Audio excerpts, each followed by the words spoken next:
এবার এই বাংলায় একই দেখছি, সমস্ত মসজিদ থেকে খুলে ফেলা হচ্ছে মাইক, চোঙা এবং সমস্ত কিছু। এতদিন ধরে কোর্টের যে নির্দেশ ছিল, সেই নির্দেশ শুধুমাত্রই ছিল খাতা কলমে।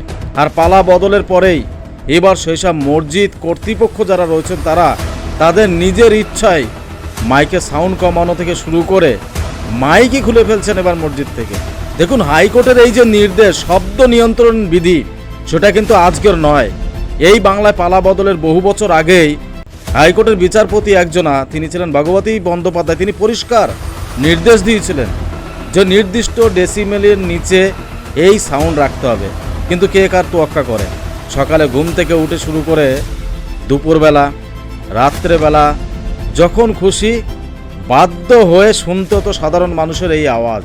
বিশেষ করে অসুবিধা হতো কাদের? এলাকায় যেসব অসুস্থ ব্যক্তি থাকতেন তাদের অসুবিধা হতো, এবং বিশেষ করে যে সময় পরীক্ষা চলতো সেসব পরীক্ষার্থীদের অসুবিধা হতো। সেসব বিষয় আপনারা সকলে জানেন ভালো করেই। আর এবার এই বাংলায় আবার সরকার পরিবর্তন হওয়ার পরপরই এই শব্দ দূষণ নিয়ে তৎপরতা দেখান, এবং সঙ্গে সঙ্গে সেসব মসজিদ কর্তৃপক্ষ তাদের কিন্তু নির্দেশ দেওয়া হয় যে নির্দিষ্ট ডেসিমেলের নিচে সাউন্ড রাখতে হবে। কিন্তু এবার দেখা যাচ্ছে বাংলায় সেই মসজিদ কর্তৃপক্ষের কিছু মানুষ তারা নিজেরাই উদ্যোগ নিয়ে সেই সব চোঙা, মাইক যেগুলো থাকে সেগুলো সব খুলে ফেলছেন।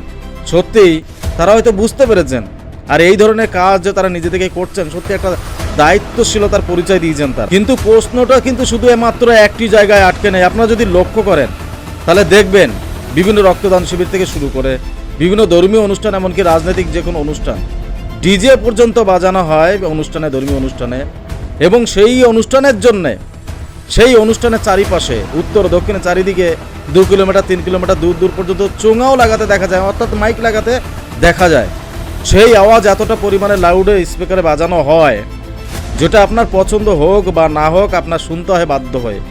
তাই এই মসজিদ কর্তৃপক্ষ যেভাবে নিজেরা দায়িত্ব নিয়ে মাইকগুলো খুলে দিচ্ছেন, আমি জানি না, মাইক আমার কাছে সেরকম কোনো খবর নেই যে মাইকগুলো খুলছেন কেন। নির্দেশ হয়েছিল নির্দিষ্ট ডেসিমেলে বাজানোর জন্যে, কিন্তু কারা কে নির্দেশ দিয়েছে জানি না, মাইকগুলোই খুলে ফেলছেন তারা।